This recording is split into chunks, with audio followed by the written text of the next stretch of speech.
होइन मेरो नयाँ गल्ली नयाँ गल्ली मुक्ति सर ल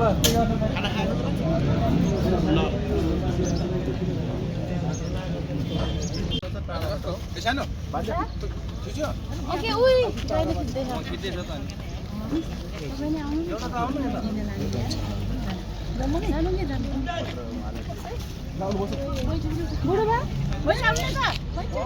म अहिले उम्मेदवार दिँदैछु र हाम्रो सङ्गठनको मेन तपाईँको कन्सर्न भनेको के हो भन्दा चाहिँ यो देशमा जात जाति भएको कुरा छ त्यसलाई चाहिँ मेटाएर हाम्रो यो देशमा राजनीतिक स्थिरता नभएको कुराहरू छ। त्यसले गर्दा चाहिँ हामी यो देशमा राजनीतिक स्थिरता ल्याउने पहिलो राजनीतिक क्रान्ति गर्ने हो।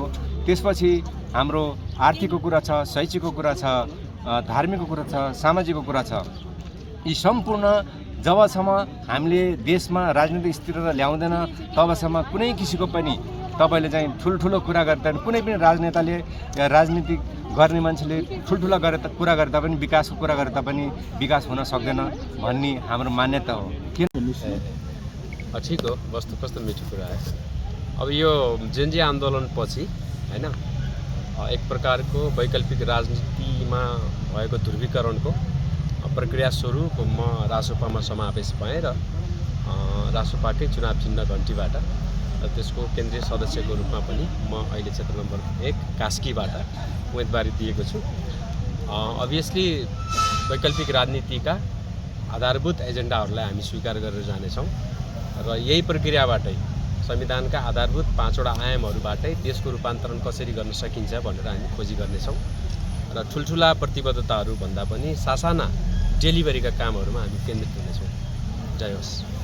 अन्य प्रतिस्पर्धीहरूलाई जो चर्चामा आइरहेको छ उहाँहरूलाई कसरी चाहिँ तपाईँले बडो मित्रवत सम्बन्ध सबैसँग छ मेरो।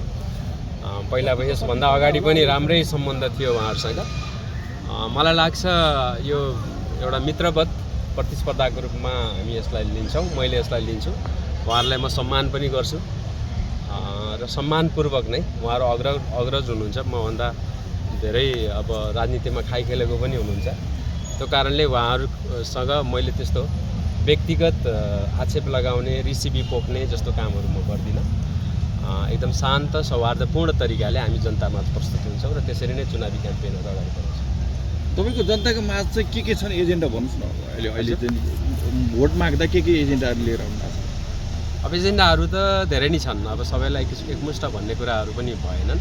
मूलभूत रूपमा चाहिँ वैकल्पिक राजनीतिले दिने मुख्य एजेन्डा भनेकै सुशासन र स्वशासन हो हैन। सुशासन भयो भने समृद्धि आफै आउँछ। के भनिन्छ अङ्ग्रेजीमा भन्दाखेरि prosperity is a by product of good governance भन्छ क्या। सुशासन भनेको सुशासनको कारणले बाई प्रोडक्टको रूपमा समृद्धि आफै आउँछ भनिन्छ। र अर्को भनेको नागरिकले खोजेको सबैभन्दा महत्त्वपूर्ण कुरा भनेको आत्मसम्मान। चाहे त्यो पासपोर्ट लिएर एयरपोर्टमा लाम बस्दाखेरि होस् वा कुनै सरकारी अड्डाको झ्यालबाट कुनै सरकारी कामकाज गराउँदा होस्, जुन नागरिकको आत्मसम्मान गिरेको छ त्यसलाई उठाउने र त्यसको लागि के हुनुपर्छ भन्दा स्वशासन हुनुपर्छ। देश आफैले चलाउनुपर्छ।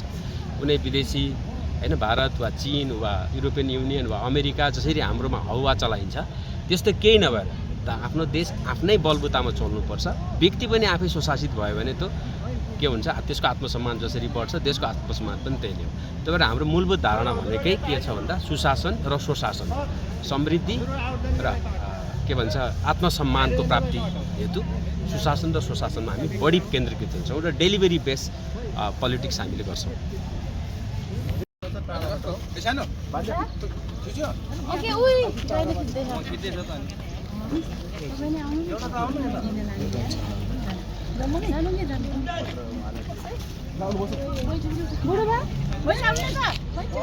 म अहिले उम्मेदवार दिँदैछु र हाम्रो सङ्गठनको मेन तपाईँको कन्सर्न भनेको के हो भन्दा चाहिँ यो देशमा जात जाति भएको कुरा छ, त्यसलाई चाहिँ मेटाएर हाम्रो यो देशमा राजनीतिक स्थिरता नभएको कुराहरू छ।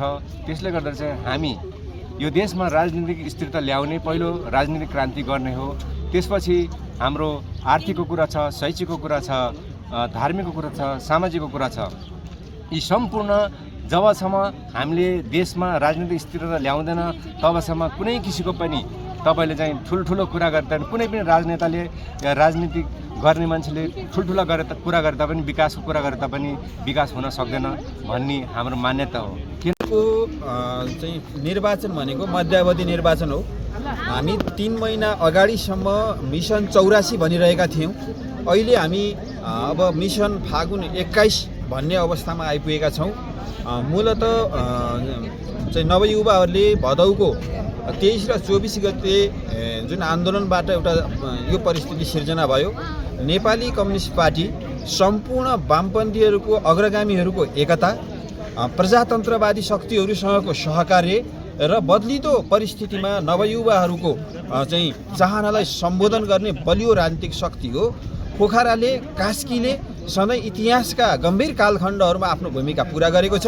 त्यो 46 सालको आन्दोलनमा होस्, त्यो चाहिँ 62-63 को आन्दोलनमा होस्, जनयुद्धमा होस् अथवा त्यसपछिका आन्दोलनहरूमा हुन्।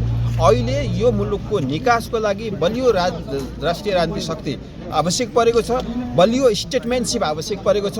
त्यो नेपाली कम्युनिस्ट पार्टीले मात्रै पुरा गर्न सक्छ भन्ने हाम्रो विश्वास हो र यो विषयलाई पोखराका जनताहरूले, कास्की क्षेत्र नम्बर 2 का जनताहरूले अनुमोदन गर्नेछन् र हामीलाई त्यो अवसर दिनेछन् भन्ने हाम्रो विश्वास हो।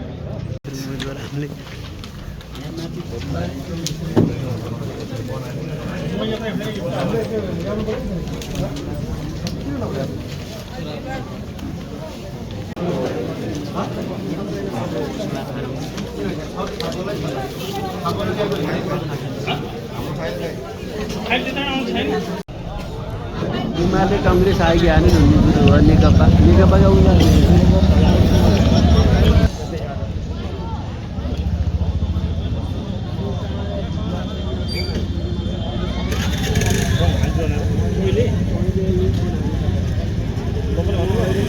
धन्यवाद छ यहाँहरू मिडियाका सबै साथीहरूलाई।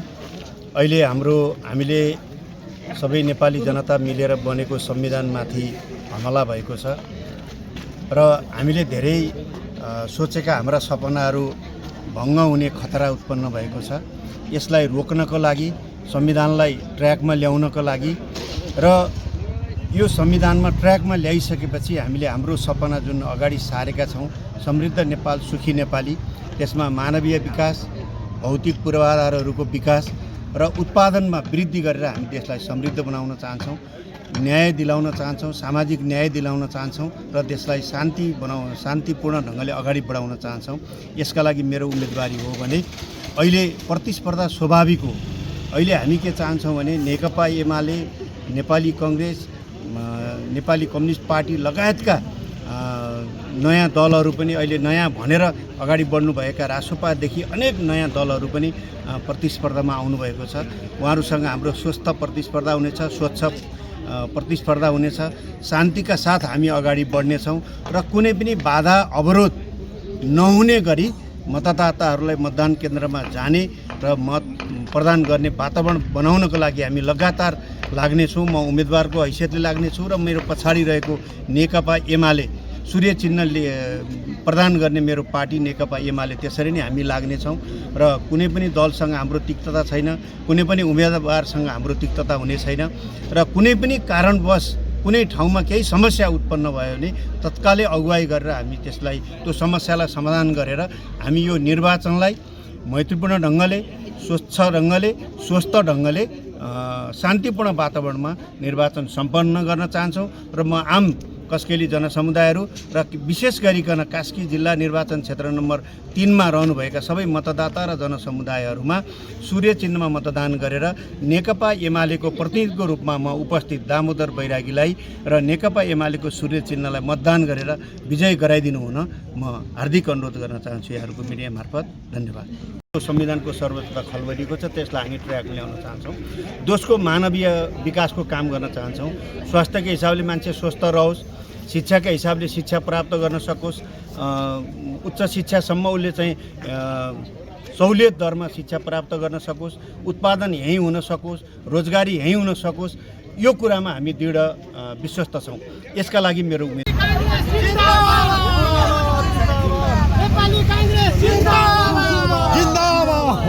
नेपालको नाराले नेपालको नाराले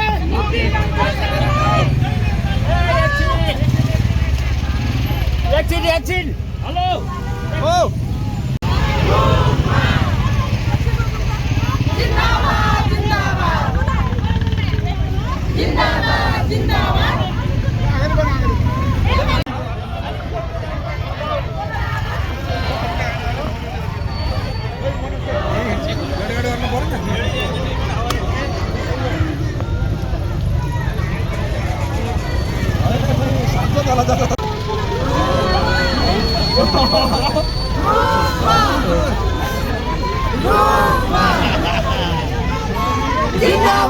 जिंदाबाद जिंदाबाद जिंदाबाद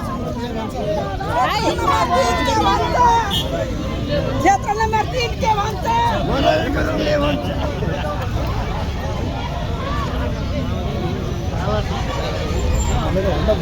लागिरहेको सन्दर्भ हामी सबैलाई थाहा नै छ।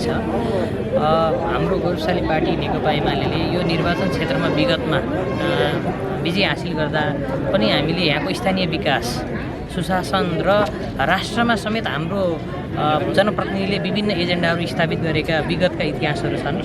चाहे विकास निर्माणको सन्दर्भमा चाहिँ संसदमा भूमिका खेल्दाखेरि संसद सदस्यमध्ये 10वटा सांसदभित्र खेलेको भूमिकाको सन्दर्भको कुरा होस्, चाहे अन्य सन्दर्भमा होस्, यहाँबाट निर्वाचित हाम्रो पार्टीको जनप्रतिनिधिले र हाम्रो पार्टीले विशेष भूमिका निर्वाह गरेको परिवेशमा आज हामी यो नयाँ सन्दर्भमा निर्वाचनमा मनोनयन दर्ता गरेका छौँ नेकपा एमालेको तर्फबाट। हामीलाई आशा छ, हामीलाई विश्वास छ, हामीले हिजो विगतमा यहाँ गरेको काम, नेकपा एमाले आम जनताको बीचमा प्राप्त गरेको भरोसा र आजको सन्दर्भमा देशलाई जोगाउनु पर्ने यो सङ्कटमा असाध्यै बलियो राष्ट्रिय शक्तिको आवश्यकता भएको र त्यो बलियो राष्ट्रिय शक्ति बन्ने सम्भावना नेकपा एमालेसँग रहेको यी सबै सन्दर्भहरूले गर्दा हामी नेकपा एमालेको तर्फबाट आज उम्मेदवार मनोनयन दर्ता गर्न यो कास्की क्षेत्र नम्बर 2 मा यहाँ आएका छौँ। तपाईँले यो उम्मेदवार दिएको क्षेत्रमा विगतको अवस्था हेर्दाखेरि एमालेलाई एकदमै धेरै सहजता अवस्था रहेको थियो होइन, कठिन परिस्थितिमा जितेको थियो। यो अहिले तपाईँ उम्मेदवार दर्तै गर्दाखेरि पहिलाको इतिहास विरासत जोगाउनुहुन्छ अथवा के छ, तपाईँलाई के लाग्छ? हाम्रो स्थिति पहिला यहाँको आम जनसमुदायले जसरी माया गर्नुभएको थियो, हामीले हाम्रा जनप्रतिनिधिहरूले विगतमा गरेको काम र हाम्रो जनसम्बन्धको कारणले हामी अझ मजबुत अवस्थामा छौँ र यो क्षेत्रमा हामीले जित निकाल्न सक्छौँ भन्ने हाम्रो पूर्ण विश्वास छ। टिकट कसले लाने के अनि भन्ने विषयमा अलिकति चर्चा पनि भयो यस विषयमा के पार्टीको यो अब यो पार्टीले निर्णय गरेर टुङ्ग्याइसकेको विषय र तपाईँले देख्नुभयो होला यहाँ उम्मेदवार मनोनयनको क्रममा इच्छा प्रकट गर्नुभएको सबै 11 जना हामी त्यो ब्यानरको फ्रन्ट लाइनमा बसेर हामी मनोनयन दर्ता गर्न आएका छौँ भनिसके पछाडि यो प्रश्न गरिरहनु पर्ने विषय रहेन, स्वयं उपस्थितिले नै प्रमाणित गरिसकेको विषय भएको हुनाले यसमा नजाउँ। तपाईँको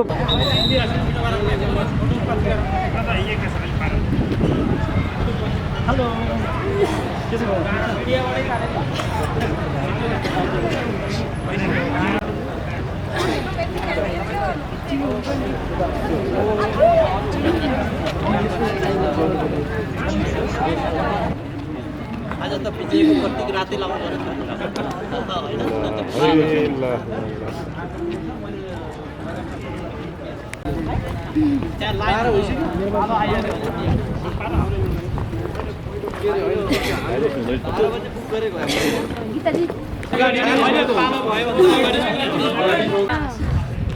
यता जाऊ न, यता निलै यता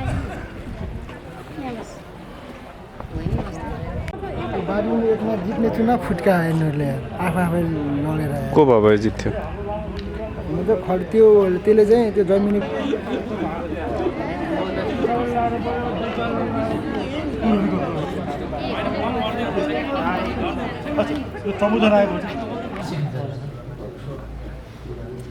त्यो मार्क्स चाहिँ गर्नु न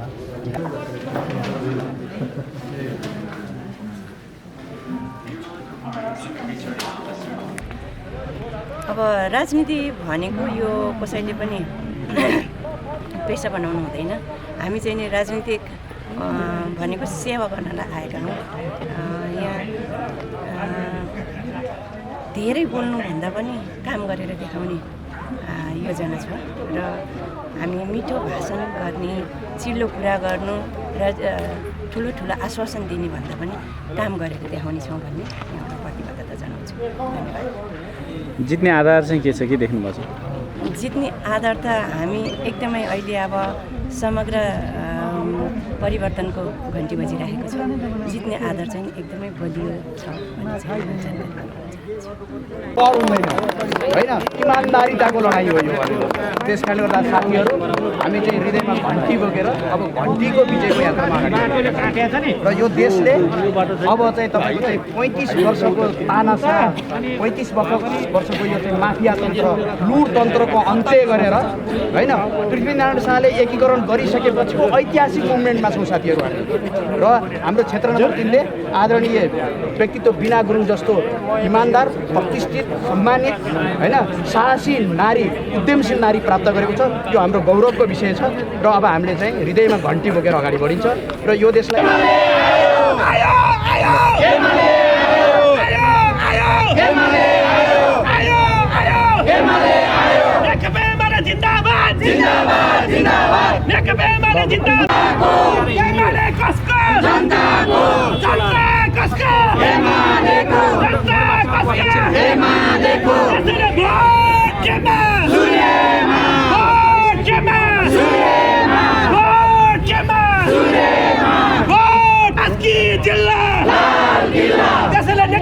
जिंदाबाद जिंदाबाद जिंदाबाद नेकबे माले जिंदाबाद जिंदाबाद जिंदाबाद नेकबे माले जिंदाबाद जिंदाबाद जिंदाबाद साथ के मा सुरेमा सुरेमा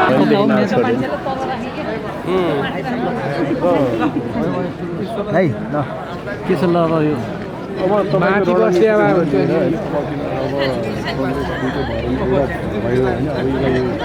आधारहरू के के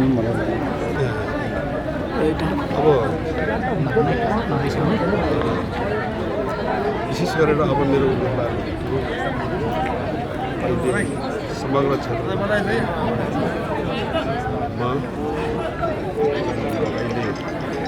परिवर्तनको आवाजहरू छ, सुशासनको कुराहरू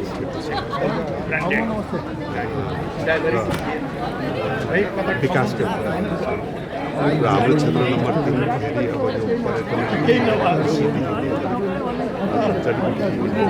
पर्यटन सबै चाहिँ स्रोतको एउटा खानी नै भएको त्यसको पनि एउटा न्यायिक एउटा व्यवस्थापन कति गर्न सकिन्छ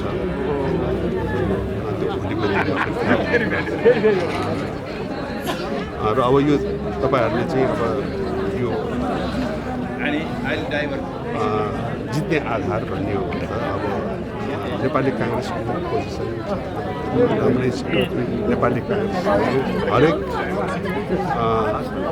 जनताहरूको सुख र दुःखमा नेपाली काङ्ग्रेस जोडिएको अवस्था र आजको एउटा उपस्थितिले पनि उत्साह छ नेपाली काङ्ग्रेसमा देखिएको छ र मलाई धेरै अब यो फोनहरू पनि मलाई सूचनाहरू पनि आइरहेको छ। राम्रै छ सबै ठाउँहरूबाट अब तपाईँले जित्नुहुन्छ म तपाईँलाई हामी सहयोग गर्छु भन्ने खालका चाहिँ अब समग्र प्रायः अब यो 31 वटा वडा छ, सबै वडाहरू राम्रैसँग म बिजिरहेको छु।